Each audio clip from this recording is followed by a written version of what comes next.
زموږ ژوند زموږ د خپلو پریکړو او زموږ د خپلو تصمیمونو پایله ده.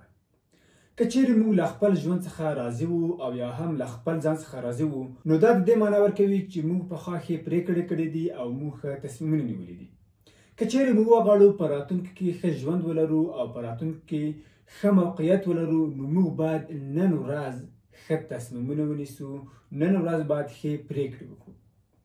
زموږ ژوند زموږ د خپلو تصمیمونو محصول دی او زموږ خپل تصمیمونه چې دي هغه زموږ د باورونو محصول دی. زموږ باورونه بیا زموږ له تجربو او زموږ له معلوماتو څخه سرچینه اخلي.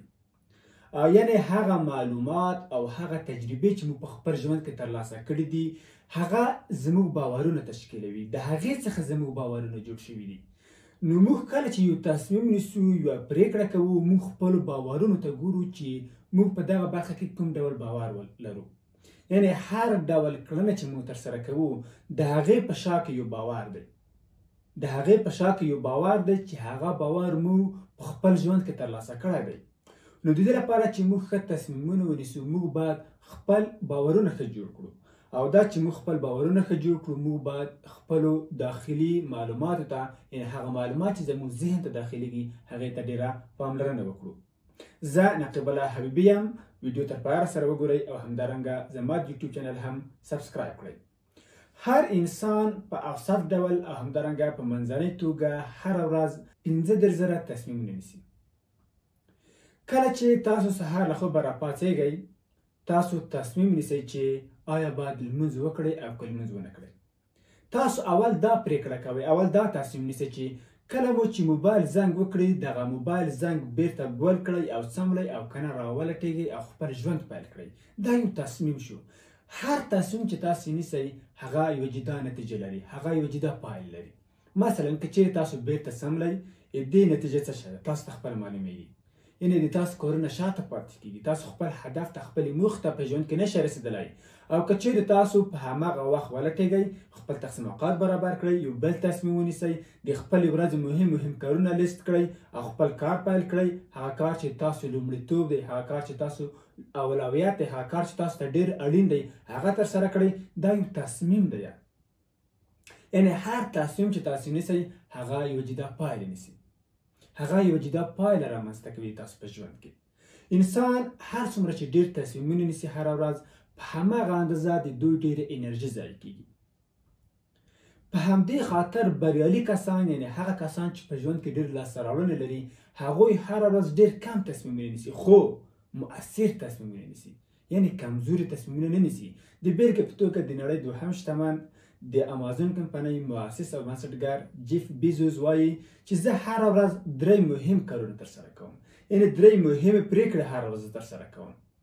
یعنې زه 10 پریکړې، 20 پریکړې، 30 تصمیمونه، 40 تصمیمونه هره ورځ نه نیسم تر څو زما انرژي هغه ضایع نه کړي. یعنې زه کم تصمیمونه نیسم خو قوي تصمیمونه نیسم، په دغه خاطر چې د هر تصمیم لپاره زه وخت ولرم، په هغه کې فکر وکړم، په هغه کې تعمق او تدبر وکړم تر څو هغه ښه پایله رامنځته کړي. داسې نه وي چې هغه تصمیمونه کمزوري وي، هغه تصمیمونه د ناقصو معلوماتو پر اساس وي او زه هغه تصمیمونه ونیسم او بالاخره زما ژوند په راتلونکي کې خراب کړي. نو له همدې امله هغوی ډېر کم تصمیمونه هره ورځ نیسي. دوی هغه غیر ضروري تصمیمونه، غیر اړین تصمیمونه او هغه تصمیمونه چې دوی په ژوند کې تاثیر نه لري هغه دوی ټول حذف کړي دي. هغوی ته دوی په خپل ژوند کې هېڅ ځای نه ورکوي. حتی دوی کله چې هغه لباس اغوندي، دوی دا تصمیم نه نیسي چې زه نن باید کوم لباس واغوندم، بلکې دوی هغه مخکې لباس تعیین شوی وي چې زه هر ورځ باید کوم لباس واغوندم. حتی که چیرې تاسو د اپل کمپنۍ د بنسټګر ویډیوګانې وګورئ، د هغه تصویرونه وګورئ، عموما هغه یو ډول کالي لري. ولې هغه یو ډول کالي لري د اپل کمپنۍ بنسټګر؟ له دې امله هغه یو ډول کالي لري چې هغه هره ورځ خپل وخت، خپل انرژي په دې نه ضایع کوي چې زه نن باید دغه پتلون واغوندم له دغه رنګ یخنقاق سره، نن باید دغه بوټ واغوندم له دغه ډول کمربند سره، بلکې دوی په مهمو مسایلو باندې خپل تصمیم، خپل وخت او خپله انرژي وقف کوي. او هماغه دا چې د دوی تصمیمونه نن ورځ په خپل ژوند کې قوي ثابت شوي دي او دوی په خپل ژوند کې ډېرې لاسته راوړنې لري. که چیرې تاسو پام وکړئ کله چې تاسو سوپر مارکیټ ته لاړ شئ هلته تاسو ډېر تصمیمونو سره مخامخ کیږئ. مثلا تاسو غواړئ چې یو جوړ کالي واخلئ هلته 100 ډول کالي وي. 100 ډول کالیو کې تاسو که چیرې وغواړئ یو جوړ ښه کالي انتخاب کړئ، تصمیم ونیسئ، یو جوړ ښه کالي وګورئ، د ځان لپاره انتخاب یې کړئ، دا تاسو لپاره یو څه سخته کیږي. نو دا د دې لامل کیږي چې تاسو یو ناوړه تصمیم ونیسئ، تاسو یو غلط تصمیم ونیسئ. که چیرې تاسو په سوپر مارکیټ کې خوراکي توکي اخلئ او د یوه جنس څخه 100 ډوله موجود وي، 50 ډوله موجود وي، د دې لامل کیږي چې تاسو یو ناسم جنس واخلئ. له همدې امله کله چې تاسو یو شی واخلئ له سوپر مارکیټ څخه بیرون شئ، له لوی پلورنځي څخه بیرون شئ، کله چې تاسو ګورئ چې دغه شی خو مې غلط اخیستی دي، دغه شی خو مې غلط اخیستی دي، دا د دې لامل شوی و چې هلته تاسو ډېرې پرېکړې باید کړې وای، تاسو انرژي په خپل ذهن کې ضایع شوې وه، تاسو خسته شوي وای. د خسته‌توب د دې لامل شو چې تاسو هلته غلطه پرېکړه وکړه، یو شی مو چې ضرورت مو نه و ورته یا هغه شی چې تاسو ضرر لري هغه تاسو واخیستل او هغه تاسو استفاده کړه. نو موږ باید په خپل ژوند کې ډېر کم تصمیمونه ونیسو.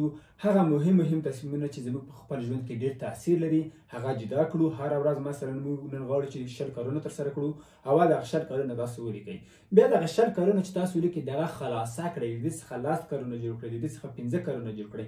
هماغه 15 کارونه په ښه شکل سره ترسره کړه، تا ژوند کې به ډېر تاثیرات راځي، تا په ژوند کې به ډېر تغیرات راځي. نو ډېرې پرېکړې د دې لامل کېږي چې تاسو ډېره انرژي ضایع کړئ، ډېرې پرېکړې د دې لامل کېږي چې تاسو ښه تصمیمونه ونه نیسئ. هر کله چې تاسو وغواړئ یو نوی تصمیم ونیسئ یا یوه نوې پرېکړه وکړئ، تاسو باید له خپل عقل څخه پوښتنه وکړئ او همدارنګه له خپل زړه سره مشوره وکړئ. له خپل عقل څخه داسې پوښتنه وکړئ د بېلګې په توګه چې زه دغه کار چې کوم، زه دغه تصمیم چې نیسم، آیا دا زما لپاره اړین دی او که اړین نه دی؟ دا زما واقعا یو نیاز، یو ضرورت دی او که نه دی؟ د بېلګې په توګه تاسو په غرمه مهال تللی بازار ته او تاسو غواړئ چې ډوډۍ وخورئ. تاسو باید هلته تصمیم ونیسئ چې تاسو کوم رستورانت ته باید تاسو لاړ شئ. آیا تاسو باید داسې رستورانت ته لاړ شئ چې هلته د تاسو څخه 500 افغانۍ، 1000 افغانۍ اخلي، او که نه تاسو باید داسې یو رستورانت ته لاړ شئ چې هلته تاسو د جیب مطابق تاسو ته ډوډۍ درکوي. که چیرې موږ خپل ضرورت ته راوګرځو نو موږ دلته ګورو چې زموږ د جیب ضرورت څه دی، په څه چې زموږ ضرورت راته کېږي. د بېلګې په توګه تاسو یو ځای ته ورځئ او هلته د مربا فرمایش ورکوئ. اوس دغه مربا چې تاسو خورئ یا دغه کباب چې تاسو خورئ واقعا د تاسو نیاز او غوښتنه ده او که نه تاسو واقعا ضرورت ورته لرئ او که نه دا تاسو یوه هیله ده او دا د تاسو زړه غواړي چې دغه شی ترسره شي. آیا د تاسو زړه دغه غواړي او که نه واقعا تاسو هغې ته اړتیا لرئ، هغې ته ضرورت لرئ؟ کله چې تاسو یوه چیز ته اړتیا لرله، هغې ته مو ضرورت لرلو، د هغه پر بنسټ تاسو تصمیم ونیسئ، نه دا چې څه شی تاسو زړه غواړي. مثلا تاسو زړه غواړي چې فیسبوک چکئ هر ورځ، انسټاګرام هر ورځ چکئ او په اجتماعي پاڼو کې هر ورځ مسیج وکړئ، زړه مو دا غواړي، مغز مو دې سره ډېر راحته وي. نه، واقعا ضرورت څه شی دی؟ ضرورت دغه دی چې تاسو باید یو بل کار اړین دی چې هغه ترسره کړئ. تاسو باید نن یوه مقاله ولیکئ، تاسو نن ورځ باید یوه چاته زنګ ووایئ د خپل کاروبار په هکله، تاسو باید نن یوه مهمه پرېکړه ترسره کړئ، په یوازې ده چې تاسو هغه شیان ترسره کړئ چې د تاسو زړه غواړي، بلکې هغه شیان باید تاسو ترسره کړئ، هغه پرېکړه باید تاسو وکړئ چې واقعا هغې ته تاسو اړتیا لرئ. نو کله چې نیاز مشخص شي، کله چې اړتیا مشخصه شي، واضح شي، تاسو قاطع کیږئ، تاسو ژر تصمیمونه کولی شئ ونیسئ. ډېر خلک به مو لیدلي وي چې هغه دوه زړي وي. دوه زړي په دې معنی یعنې دوه زړونه، داسې نه چې دوی دوه زړونه لري، یعنې دوی په خپله پرېکړه کې، په خپل تصمیم کې تردد لري، یعنې مردد وي پکې چې کوم کار د ما لپاره مناسب دی. ځکه دوی د خپل ژوند واقعي اړتیا یا په هماغه وخت کې خپل ضرورت واقعا سم نه وي درک کړی چې څه شي ته زه ضرورت لرم. کله چې تاسو واقعا خپله اړتیا درک کړئ نو تاسو دوه زړیتوب نه کوئ، تاسو تصمیمونه ژر نیسئ او تاسو کله چې تصمیم نیسئ ډېر ژر یوې پایلې ته هم رسیږئ. نو په تصمیم نیونه کې مرددوالی یا دوه زړیتوب چې دی هغه له بدې تصمیم نیولې څخه یا له بدې پرېکړې کولو څخه هم بد دی. نو کله چې تاسو په دوه زړیتوب حالت کوئ تاسو هیڅ تصمیم نه نیسئ او دا تاسو انرژي ضایع کوي او هیڅ پایله تاسو ته په لاس نه درکوي. یو بل مهم فکټور ته چې تاسو باید په تصمیم نیونه کې پام وکړئ هغه دا دی چې تاسو د هر تصمیم او هرې پرېکړې هغه راتلونکي پایلې او هغه راتلونکي نتایج وګورئ، هغه مقایسه کړئ، د هغې وړاندوینه وکړئ. لکه د شطرنج بازي، کله چې تاسو د شطرنج بازي ترسره کوئ هره موره چې تاسو مخ کیږدئ تاسو باید وګورئ چې په راتلونکي کې دغه موره تاسو کوم طرف ته وړئ، یعنې مخکې له مخکې وړاندوینه کوئ. کله چې تاسو یو حرکت ترسره کوئ د مقابل طرف حرکت هم په تاسو پاملرنه کوئ او خپل راتلونکي حرکت هم پاملرنه کوئ چې زه له دغې خانې څخه له دغه ځای څخه بیا بل کوم ځای ته ځم.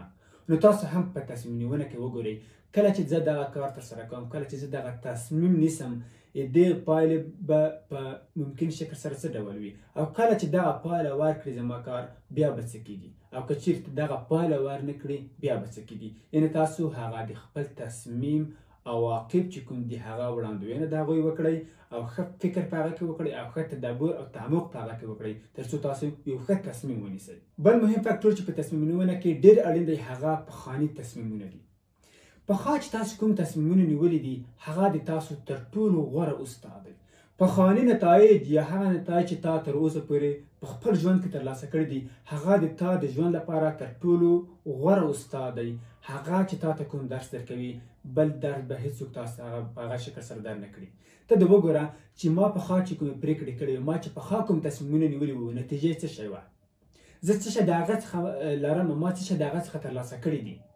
د هغه پر بنسټ تاسو اوس کولی شئ چې نوي تصمیمونو کې تغییر راولئ، نوې داسې پرېکړې وکړئ چې هغه د پخوانیو څخه متفاوتې نتیجې ولري.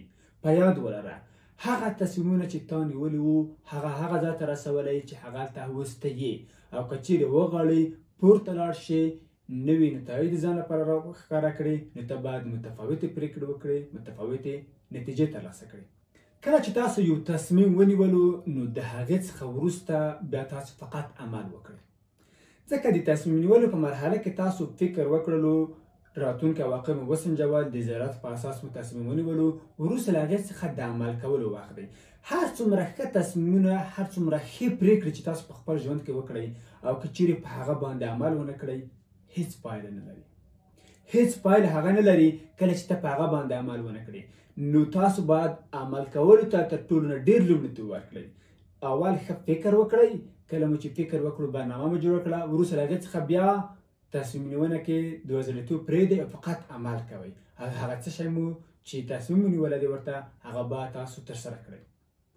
هر څومره چې تاسو ژر یوه حقیقت ته ورسېږئ، ژر دقیقو معلوماتو ته لاسرسی پیدا کړئ، همدومره تاسو کولی شئ ژر تصمیم ونیسئ او هغه تصمیم چې هر څومره د ښو معلوماتو پر اساس وي همدومره او هر څومره چې هغه حقیقت ته نږدې وي همدومره هغه ښې پایلې ترلاسه کوي او همدومره هغه د تاسو په ژوند کې ښه نتایج لري. په پای کې له تاسو څخه غواړم چې دا ویډیو له خپلو ملګرو سره، له خپلو انډیوالانو سره شریک کړئ تر څو دوی په خپل ژوند کې ښه تصمیمونه ونیسي.